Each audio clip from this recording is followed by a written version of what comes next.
Hey, what's up you guys, Sonic1245 here. I know I look freaking creepy as hell. Well, I really don't look that creepy. But you're probably wondering what the hell, why is there red along your cheeks and black on your eyes? So, this is my attempt at Jeff. I have the white sweatshirt even though there's words on the front, and then I have black pants on, and, a black shirt.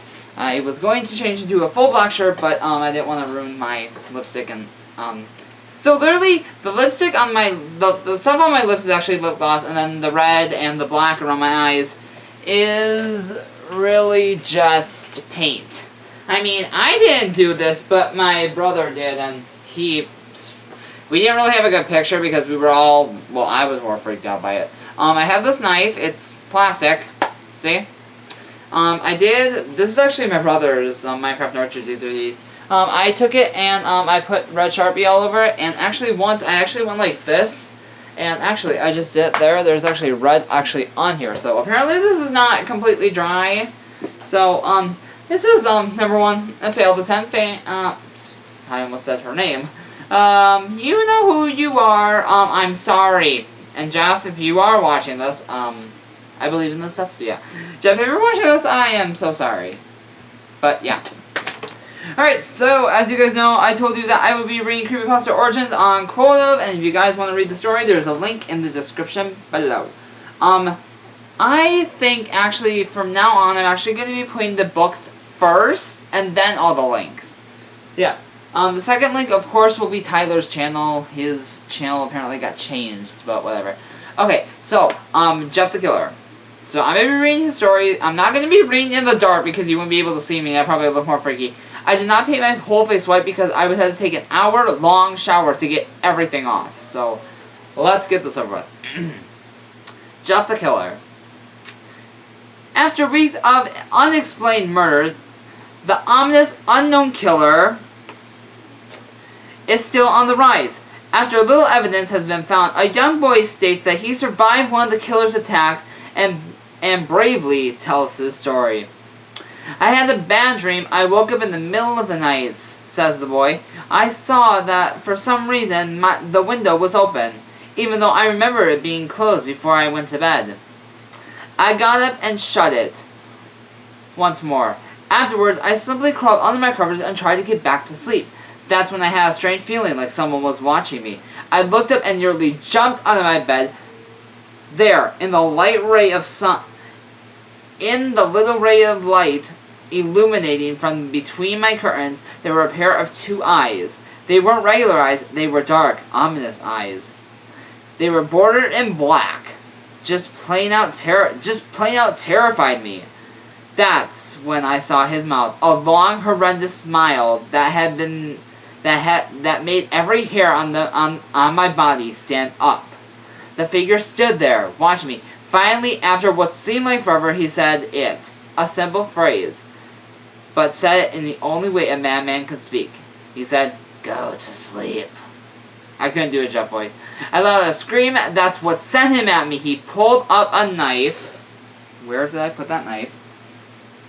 He pulled up a knife, aiming it at my heart. He jumped on top of my bed. He jumped on top of my bed, so he's on the bed, and Jeff is holding the knife, like, about ready to stab his heart. I fought him back. I kicked and punched and rolled around trying to knock him off me. That's when my dad busted in. The man threw the knife. It went into my dad's shoulder. The man probably would have finished him off if one of the neighbors hadn't The man would have probably finished him off if one of the neighbors hadn't alerted the police. They drove into the parking lot and ran towards the door. The man turned and ran down the hallway. I heard a smash like glass breaking. As I came out of my room, I saw the window that was pointing towards the back of my house was broken. I looked out it to see him vanish into the distance. I can tell you one thing. I will never forget that face. Those cold, evil eyes. That psychotic smile that will never leave my head. Police are still on the look for this man. If you see anyone that fits the description in the story, please contact your local police department. You don't need to. They've finally given up. Okay, here is his story, and this is how he got to this point. Jeff and his family have just moved into a new neighborhood. His dad got a promotion at work, and they thought it would be best to live in one of those fancy neighborhoods. Jeff and his brother, his older brother Liu, couldn't complain though. A new, better house was what was not to love. As they were getting unpacked, one of their neighbors came by. "Hello," she said. "I'm Barbara. I live across the street from you. Well, I just wanted to introduce myself and my son." She turns around and calls her son over. "Billy, these are our new neighbors." Billy said hi and ran back to play in his yard. "Well," said Jeff's mom, "I'm Margaret, and this is my husband Peter, and my two sons are Jeff and Liu." They introduced themselves, and then Barbara invited them to her son's birthday party. Jeff and his brother were about to object when their mother said they would love to. When Jeff and his family are done packing, Jeff went up to his mom. "Mom, why did you invite us to some kid's party? If you haven't noticed, I'm not some dumb kid." "Jeff," said his mother, "we moved here. We should show that we want to spend time with our neighbors. Now we're going to do that. Now we are going to the party, and that's final." Jeff started to talk but stopped himself, knowing he couldn't do anything. Whatever his mom said, it was final. He walked into his room and plopped down in his bed. He sat there looking at the ceiling when suddenly he got a weird feeling. Not so much pain, but a weird feeling. He dismissed it. He dismissed it as it was just some random feeling. He heard his mom call him down to get his stuff and walk down to get it. The next day, Jeff walked down the stairs to get breakfast and got ready for school. He sat there eating his breakfast.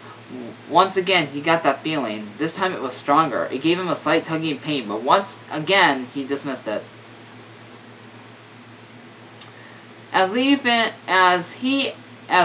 and him, he and Liu, I don't know, I'm like, well, whatever, finished breakfast, they walked down to the bus stop and sat there waiting for the bus. Then all of a sudden, some kid on a skateboard jumped over them only inches above their laps. They both jumped back in surprise. "Hey, what the hell?" The kid landed and turned back to them. He kicked his skateboard up and caught it with his hands. The kids seemed to be about 12, 1 year younger than Jeff. He wears an Aeropostale shirt and ripped blue jeans. Well, it looks like we got some new meat. Suddenly, two other kids appeared. One was super skinny and the other one was huge. "Well, since you're new here, I'll introduce ourselves. Over there is Keith." Jeff and Liu looked over to the skinny kid that had a dopey face that you would expect a sidekick to have, and he's Troy. They look over at the fat kid, talk about a tub of lard. The kid looked like he hadn't exercised since he was crawling. "And I," said the first kid, "am Randy." Now, all the kids in the neighborhood, there is a small price for the bus fare, if you can catch my drift. Liu stood up ready to punch the lights out of the kid's eyes when one of his friends pulled a knife on him. "Tss, tss, tss. I hope you would be more cooperative. But it seems we must do this the hard way." The kid walked up to Liu and took his wallet out of his pocket. Jeff got that feeling again. Now it was truly strong, a burning sensation. He stood up, but Liu gestured him to sit down. Jeff ignored him and walked with the kid. "Listen here, you little punk. Give back my bro's wallet or else." Randy put the wallet in his pocket and pulled out his own knife. "Oh, and what will you do?" He just finished the sentence. Jeff popped the kid in the nose. As Randy reached for his face, Jeff grabbed the kid's wrist and broke it. Randy screamed and Jeff grabbed the knife from his hand. Toby and Keith rushed. Jeff. Troy and Keith rushed Jeff. But Jeff was too quick. He threw Randy to the ground. Keith lashed out at him, but Jeff ducked and stabbed him in the arm. Keith dropped his knife and fell to the ground screaming. Troy rushed him Troy rushed him too, but Jeff didn't even need a knife. He just punched Troy straight in the stomach, and Troy went down. As he fell, he puked all over. Liu could do nothing but look amazed at Jeff. "Jeff, how did you—" That was all he said. They saw the bus coming and knew they'd be blamed for the whole thing. So they started running as fast as they could. As they ran, they looked back and saw the bus driver rushing over to Randy and the others. As Jeff and Liu made it to school, they didn't dare tell what happened. All they did was sit and listen. Liu just thought of that as his brother beating up a few kids, but Jeff knew it was more. It was something scary. As he got that feeling, he felt how powerful it was. The urge to just hurt someone. He didn't like how it sounded, but he couldn't help feeling happy. He felt that strange feeling go away and stay away for the entire day of school. Even as he walked home, due to the whole thing near the bus stop and how he probably wouldn't be taking the bus anymore, he felt happy. When we got home, his parents asked him how was his day, and he said how his day was, and he said in a somewhat ominous voice, "It was a wonderful day." Next morning, he heard a knock at the front door. He walked down to find 2 police officers at the door and his mom looking back at him with an angry look. "Jeff, these officers tell me that you attacked 3 kids. That it wasn't a regular fight, and they were stabbed. Stabbed, son." Jeff's gaze fell to the floor, showing his mother it was true. "Mom, they were the ones who pulled out the knives on me and Liu." "Son, stop," said one of the cops. "Son," said one of the cops, "we found 3 kids, 2 stabbed, and 1 having a bruise on his stomach. And we have witness, proving that you fled the scene. Now, what does that tell us?" Jeff knew it was no use. He could say him and Liu were being attacked. He could say him and Liu had been attacked, but there was no proof. It was not them who attacked first. They could have said that they weren't feeling, because the truth be told they were. So Jeff couldn't defend himself or Liu. "Son, call down your brother." Jeff couldn't do it since it was him who beat up all the kids. "Sir, it was me. I was the one who beat up the kids. Liu tried to hold me back, but he couldn't stop me." The cop looked at his partner and they both nodded. "Well, kid, it looks like it's a year in juvie." "Wait," says Liu. They all look up to see him holding a knife. The officer pulled out their guns and locked them on Liu. "It was me. I beat up those punks." Have the marks to prove it. He lifted up his sleeves to reveal cuts and bruises, as if he was in the struggle. "Okay, I think Liu gave himself those cuts, because he does have a knife." "Son, just put the knife down," said the officer. Liu held up the knife and dropped it on the ground. He put his hands up and walked over to the cops. "No, Liu, it was me. I did it." Jeff had tears running down his face. "Hun, poor bro. Trying to take the blame for what I did. Well, take me away." The police led Liu to the patrol car. "Liu, tell them it was me. Tell them." "I was the one who beat up those kids." Jeff's mother put her hands on his shoulders. "Jeff, please, you don't have to lie. We know it was Liu. You can stop." Jeff watched helplessly as the cop car sped away with Liu inside. A few minutes later, Jeff's dad pulled into the driveway, seeing Jeff's face, knowing something was wrong. Son, what is it?" Jeff couldn't answer. His vocal cords were stained from crying. Instead, Jeff's mother walked his father inside to break the bad news to him. Jeff wept in the driveway. After an hour or so, Jeff walked back in the house, seeing that his parents were both shocked, sad, and disappointed. He couldn't look at them. He couldn't see how they thought of Liu when it was his fault. He just went to sleep, trying to get the whole thing off his mind. 2 days went by with no word from Liu at JDC, my bad. No friends to hang out with, nothing but sadness and guilt. That is until Saturday when Jeff is woke up by his mother with a happy, shiny face. "Jeff, it's the day," she said, opening up the curtains to let light flood in the room. What's today?" Jeff asked as he stirs awake. Why, it's Billy's party. He was now fully awake. Mom, you're joking, right? You don't expect me to go to some kid's party after... There was a long pause. Jeff, we both know what happened. I think this party could be the thing that brightens up the past days. Now get dressed. Jeff's mother walked out of the room and downstairs to get herself ready. He fought himself to get up. He picked out a random shirt and a pair of jeans and walked down the stairs and saw his mother and father all dressed up. His mother in a dress and his father in a suit. He thought, why would they wear so fancy clothes to a kid's party? Son, is that all you're going to wear? Said Jeff's mom. Better than wearing too much. He said his mother pushed down the feeling to yell at him and hit it with a smile. Now, Jeff, we may be overdressed, but this is how you go if you want to make an impression, said his father. Jeff grunted and went back into his room. I don't have any fancy clothes, he yelled down the stairs. Just pick out something, called his mother. He looked around his closet and what he would call fancy. He found a pair of black dress pants. Okay, I have those. And he had for some special occasion. And an undershirt. He couldn't find a shirt that goes with it.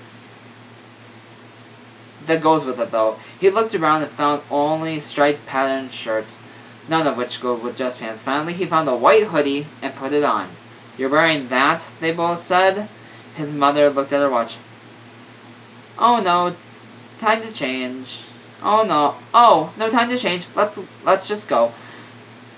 She said as she herded Jeff and his father out the door. They crossed the street over to Barbara and Billy's house. They knocked on the door and They knocked on the door and at it appeared that Barbara, just like his parents. Way overdressed. As they walked inside, Jeff could see there were adults, no kids.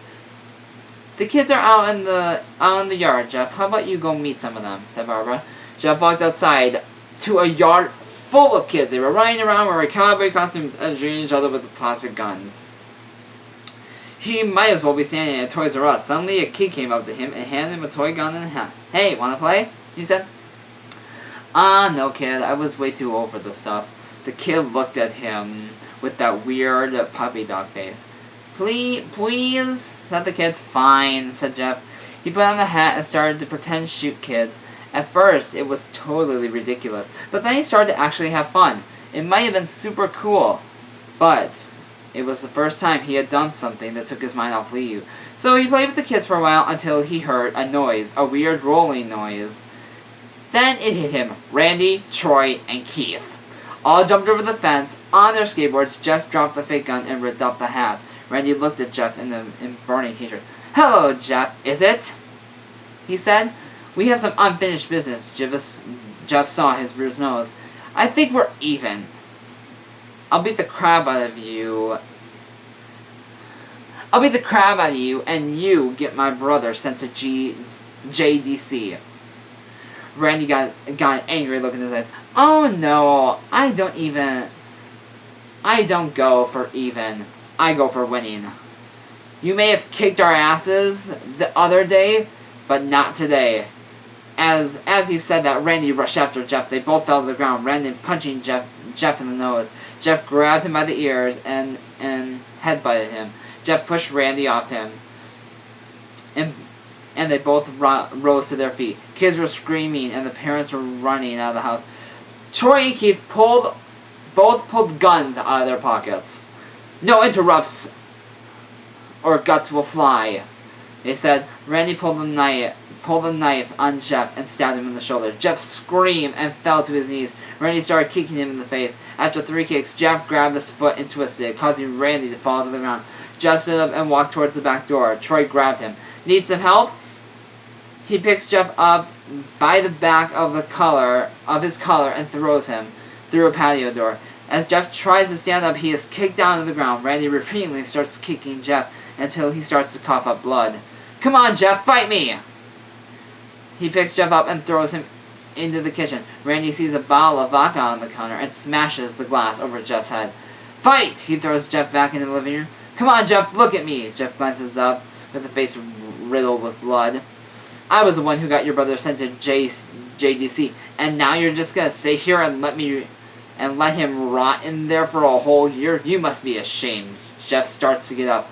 Oh, finally, you stand and fight. Jeff is now on his feet, blood and vodka on his face. Once again, he gets that strange feeling the one in which hasn't he felt for a while. Finally, he's up, says Randy, as he runs at Jeff. That's when it happened. Something inside Jeff snapped. His sight is destroyed, and all rational thinking is gone. All he can do is kill. He grabs Randy and drives him to the ground. He gets on top of him and starts punching him straight in the heart. The punch causes Randy's heart to stop. As Randy gasps for breath, Jeff hammers down on him. Punch after punch, blood gushing from Randy's body until he takes one final breath and dies. Everyone is looking at Jeff now. Their parents, the crying kids, even Troy and Keith. Although they easily break from their gazes at the point and point their guns at Jeff. Jeff sees the gun and trains off and runs up the stairs. As he runs, Troy and Keith let out fire on him, each shot missing. Jeff runs up the stairs. He hears Troy and Keith following behind him. As they let out their final rounds of bullets, Jeff ducks in the bathroom. He grabs a towel rack and rips it off the wall. Troy and Keith race in, knives ready. Troy swings the knife at Jeff, who backs away and bangs the towel rack into Troy's face. Troy goes down hard. And now that's all that's left is Keith. He is more agile than Troy, though. He ducks when Jeff swings the towel rack. He drops the knife and grabs Jeff by the neck. He pushes him into a wall. A thing of bleach fell down on top of him from the top shelf. It burned both of them, and they both started to scream. Jeff wipes his eyes the best he could. He pulls back the towel rack and swung it straight into Keith's head. As he lay there bleeding to death, he let out an ominous smile. "What's so funny?" he asks. "What's so funny?" asked Jeff. Keith pulled out a lighter and switches it on. "What's funny," he said, "is that you're covered in bleach and alcohol."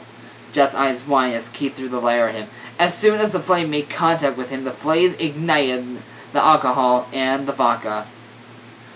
While the alcohol burned him, the bleach bleached his skin. Jeff let out a terrible screech as he caught on fire. He tried to roll it out, screaming. Tried to roll out the fire, but it was no use. The alcohol made him a walking inferno. He ran down the hall and fell down the stairs. Everyone started screaming as they saw Jeff, now a man on fire, drop to the ground, nearly dead. The last thing Jeff saw was his mother and his other parents trying to extinguish the flame. That's when he passed out. When Jeff woke up, he was in a cast wrapped around his face. He couldn't see anything, but he could feel a cast on his shoulder and stitches all over his body. He tried to stand up, but realized that there was some tube in his arm. And when he tries to get up, he fell out. And the nurse rushed in. "I don't think you can get out of bed just yet," she said, and put him back in the bed and reinserting the tube. Jeff sat there with no vision, no idea what his surroundings were. Finally, after hours, he heard his mother. "Honey, are you okay?" she asked. Jeff couldn't answer, though. His face was covered, and he was unable to speak. "Oh, honey, I have great news. After all, the witness told the police that Randy confessed and tried to After all the witnesses told the police that Randy confessed of trying to attack you, they decided to let you go." This made Jeff almost bolt up, stopping halfway, remembering the tube coming out of his arm.